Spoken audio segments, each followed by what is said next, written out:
Hi guys, આજે આપણે જન્માષ્ટમીના અલગ અલગ નાસ્તાઓમાં એક અલગ જ ટાઈપની ફરસી પૂરી બનાવીશું અને આ ખાસ સાઉથની અંદર ફેમસ છે, જેને નિપ્પટના નામથી એ ઓળખે છે અને એકદમ ખસ્તા અને કુરકુરી કરવા માટે થઈ અને આપણે એકદમ ટિપ્સ અને ટ્રિક્સની સાથે તૈયાર કરીશું. તો એમના માટે એક યુનિક જ ટેસ્ટવાળી બનાવવા માટે થઈ અને 2 ચમચી જેટલા શિંગદાણા લીધા છે અને 2 ચમચી જેટલા દાળિયા લીધા છે. હવે આ બંને વસ્તુને આપણે 1 થી 1.5 મિનિટ માટે કન્ટિન્યુ ચલાવી અને શેકવાની છે.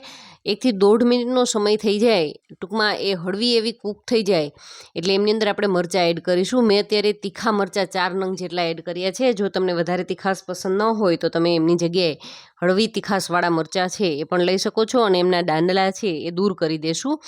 અને આપણે આ મિશ્રણને લગભગ 2 થી 3 મિનિટ માટે કમ્પ્લીટ શેકી લેશું. એટલે શું થશે કે એમની કચાશ છે એ દૂર થઈ જશે અને જો એમાં ભેજનું પ્રમાણ હશે તો પણ એ દૂર થઈ જશે અને એકદમ એમને આપણે જ્યારે પીસીએ ને ત્યારે એકદમ આસાની રહે. તો લગભગ 3-1 મિનિટનો સમય થઈ ગયો છે અને ઉપરથી તમે જુઓ દાણાની જે ફોતરી છે એમનો કલર છે એ સારી રીતે ચેન્જ થઈ ગયો છે.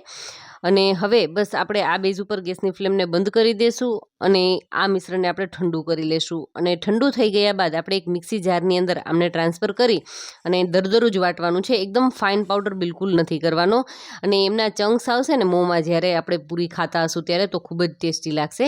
તો તમે જોઈ શકો છો કે આ પરફેક્ટ છે, ન તો એકદમ ફાઇન પાવડર, ન તો એકદમ મોટા મોટા પીસીસ. બસ આ રીતે મીડિયમ દરદરું થઈ જાય એટલે પરફેક્ટ છે. હવે એમની અંદર મેં 2 ચમચી જેટલો નાળિયેરનું જે ખમણ આવે છે એ એડ કર્યું છે. જો તમારી પાસે આ નાયલોન ન હોય અને જે વાટકો કહીએ ટોપરાનો એ હોય તો તમે એમના મોટા મોટા પીસીસ કરીને જ્યારે આપણે મિશ્રણ શેકતા હોઈએ ત્યારે તમે એમને બિલકુલ એડ કરી શકો છો. અને સાથે જ્યારે ક્રશ કરીએ ત્યારે ક્રશ પણ સારી રીતે થઈ જશે. હવે લોટ બાંધવાની તૈયારીની અંદર આપણે 1 બાઉલ ભરી અને ચોખાનો લોટ લીધો છે અને એ જ અડધું બાઉલ ભરી અને મેંદો અને રવો લીધો છે. રવો તમે ફાઇન કે જાડો કોઈ પણ લઈ શકો છો. અને હવે જે આપણે વાટેલી વસ્તુ હતી એ આમની અંદર એડ કરી દઈશું અને થોડોક મરી પાવડર એડ કરી અને સ્વાદ અનુસાર નિમક એડ કરી દઈશું. અને હવે આપણે મૂણ માટે થઈને એકદમ ગરમા ગરમ 2 ચમચી ભરી અને તેલ લીધું છે. જો ગરમ ગરમ તેલ એડ કરવાનું એક કારણ એ જ છે કે આપણી પૂરી છે લાંબો ટાઈમ સુધી એકદમ ખસ્તા રહેશે, એકદમ જ એ ક્રિસ્પી તૈયાર થશે. તો એમના માટે થઈ અને ગરમ ગરમ મોણ છે એડ કરવું જરૂરી છે. થોડુંક કાળજીપૂર્વક જ્યારે આપણે એમનો ડો રેડી કરીએ ત્યારે ગરમ છે તો થોડુંક સાચવીને કામ કરીશું. અને બસ હવે આપણે આમનો ડો રેડી કરી લેવાનો છે. આ બધું મિશ્રણ છે સારી રીતે મિક્સ કરી લેવાનું છે. એકદમ સરસ મિશ્રણ મિક્સ થઈ ગયા બાદ આપણે આમની અંદર થોડું પાણી છે એડ કરવાનું છે. અને આમની પહેલાં હું એક વસ્તુ ભૂલી ગઈ છું, એ છે મીઠા લીમડાના પાન. એમનો ટેસ્ટ છે ખૂબ જ સરસ આવે છે એટલે પાછળથી પણ મેં યાદ આવ્યું તો એડ કર્યા છે. મીઠા લીમડાના પાનના નાના નાના પીસીસ કરી અને બસ એડ કરી દઈશું. અને હવે થોડું પાણી એડ કરી અને મીડિયમ સોફ્ટ એવો ડો રેડી કરવાનો છે. સોફ્ટ ડો રાખવાનું કારણ એ જ છે કે આપણે જે રવો એડ કર્યો છે ને એમના કારણે શું થશે કે રવો છે એ પાણીને એબ્ઝોર્વ કરીએ તો એકદમ એ પછી હાર્ડ થઈ જતો હોય છે લોટ. તો આપણે થોડોક સોફ્ટ રાખી દઈશું અને 1 કલાક માટે અમને રેસ્ટ પર રાખવાનો છે. તો એમની પહેલાં 1 ચમચી જેટલું ઉપરથી તેલ એડ કરી દઈશું અને ઉપરથી સારી રીતે એમને તેલથી કોટ કરી લેશું, જેથી કરીને શું થાય કે લોટ છે એ સુકાઈ ન જાય. અને બસ હવે આપણે આ લોટને કવર કરી અને 1 કલાક પૂરી 1 કલાક માટે એમને રેસ્ટ પર રાખવાનો છે. એટલે રેસ્ટ પર રહેશે એટલે આપણી સૂજી છે એકદમ પાણીને એબ્ઝોર્વ કરી ફૂલી અને પરફેક્ટ આપણો ડો છે એ રેડી થાય અને એમાંથી જે પૂરીઓ ખસ્તા તૈયાર થશે એ તો તમે કદાચ કલ્પના પણ નહીં કરી હોય, એકદમ સરસ તૈયાર થશે. તો હવે 1 કલાકનો સમય વીતી ગયો છે અને આપણો ડો છે એકદમ પરફેક્ટ થઈ ગયો છે. અને હવે આપણે 1 થી 2 મિનિટ માટે મહેનત કરી આ રીતે સારી રીતે એમને ટૂંપી લેવાનો છે. સારી રીતે ટૂંપ્યા બાદ તમે જોઈ શકો છો કે એકદમ લચકદાર અને વધારે પડતો હાર્ડ પણ નહીં અને બિલકુલ સોફ્ટ પણ નહીં, એ રીતનો આપણો ડો છે એ બની અને રેડી થઈ ગયો છે.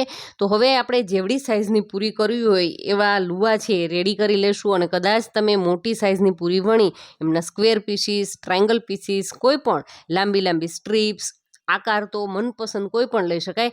પણ આપણે આ વણવામાં થોડીક મુશ્કેલી થાય એટલા માટે થઈ અને અત્યારે મેં પૂરી પ્રેસ લીધું છે. તમારી પાસે ન હોય તો રોટલી વણવાનું જે પાટલો વેલણ છે એમને પણ તમે ઉપયોગમાં લઈ શકો છો. માત્ર એક વસ્તુ યાદ રાખવાની છે કે 2 પ્લાસ્ટિકની શીટ લેવાની છે.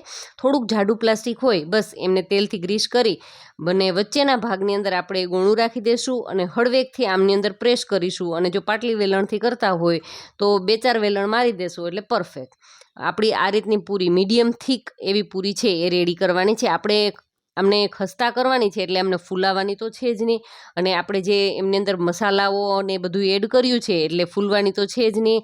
અને વધારે તમને એવું લાગે તો તમે એમની અંદર ફોકની મદદથી કાણા પણ કરી શકો છો, પણ આપણો દરદરે વાટેલો જે મસાલો છે ને એમના કારણે ફૂલશે બિલકુલ નહીં અને ખૂબ જ સરસ તૈયાર થશે. તો હવે તેલને કેવું રાખવાનું છે, તો મીડિયમ ગરમ તેલ છે, લો ફ્લેમ નથી રાખવાની, મીડિયમ ફ્લેમની ઉપર આપણે એમને ફ્રાય કરવાનું છે, અલટાવી પલટાવી અને લગભગ 4 મિનિટ તમે એમને કૂક કરશો, ફ્રાય કરશો એટલે પરફેક્ટ કલર અને પરફેક્ટ ટેક્સચરવાળી આપણી પૂરી છે બની અને રેડી થઈ જશે. તમે એક સાઈડ તળતા જશો, એક સાઈડ તમે એમને પૂરી પ્રેસની અંદર પ્રેસ કરતા જશો. બિલકુલ આસાન છે કરવું ને એકદમ ઝટપટ તૈયાર થઈ જશે અને એકદમ યુનિક જ ટેસ્ટવાળી. એકવાર તમે આ રીતે ન બનાવી હોય તો હું તમને ચોક્કસથી કહીશ કે તમે એકવાર ચોક્કસથી ટ્રાય કરજો, ખૂબ જ ટેસ્ટી લાગે છે. કારણ કે મસાલાઓ બધા એવા છે ને, અને આમ પણ એવા જ મસાલા છે કે લગભગ દરેક વ્યક્તિ પાસે હોય જ, દરેકના ઘરની અંદર અવેલેબલ જ હોય, અને લોટ પણ એવા છે કે બિલકુલ આસાનીથી અવેલેબલ હોય. તો દરેક વસ્તુ મળી જાય અને બનાવી એકદમ ઝટપટ અને યુનિક ટેસ્ટવાળી ફરસી પૂરી લગભગ તમે રેસ્ટનો સમય ન ગણતા 10 મિનિટની અંદર તો તમે એક નાનકડો ડબ્બો ભરી અને બનાવી શકો એવી ઝટપટવાળી પૂરી છે એ બની અને રેડી થઈ ગઈ છે. તો મિત્રો, આજનો વિડીયો તમને કેવો લાગ્યો એ મને ચોક્કસથી કમેન્ટ કરજો, અને વિડીયો તમને થોડોક પણ સારો લાગ્યો હોય તો વિડીયોને લાઇક કરી અને તમારા ફ્રેન્ડ્સ અને ફેમિલી જોડે ચોક્કસથી શેર કરજો, જેથી કરી અને આવનારા તહેવારોની અંદર એ પણ કંઈક યુનિક બનાવી અને એમના ઘરના પરિવારના સભ્યોને પીરસી શકે એવી સરસ મજાની પૂરી કે નિપ્પટ કહી શકો એ આ બની અને રેડી થઈ ગઈ છે. અને તમે એમનો અવાજ સાંભળશો તો તમને ખ્યાલ આવશે કે કેટલી ખસ્તા, કેટલી ક્રિસ્પી પૂરી છે એ બની અને રેડી થઈ ગઈ છે. મેંદાની પૂરી તો લગભગના ઘરની અંદર બનતી જ હોય છે, અને એ સિમ્પલ મસાલાઓની સાથે, પણ આ સિમ્પલ પણ કંઈક યુનિક એવી મસાલાવાળી પૂરી છે. અને તમે જુઓ, તોડીને હું સંભળાવું છે ને એકદમ કુરકુરી, અને તેલ પણ બિલકુલ એબ્ઝોર્વ નહીં કરે. તમે જોઈ શકો છો કે તેલ પણ બિલકુલ નથી લેતી. Thank you for watching this videos.